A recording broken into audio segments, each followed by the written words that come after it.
சென்னையில் கொட்டு கொட்டுன்னு மழை கொட்டுது. இது பார்த்திங்கன்னா நம்முடைய கோட்ரியாடுக்குள்ளே என்ன மழை பாருங்கள். ஜாலியாக வீட்டுக்குள்ளே இருந்தே நாங்கள் மழையை பார்த்துக்கிட்டு இருக்கோம். செம்ம மழை பெய்யுது. தெரியுதா?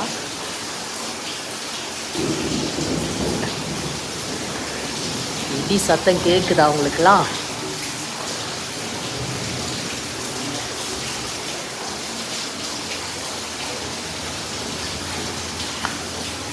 செம்ம மழை. மணி இப்போ கரெக்டாக 10:26.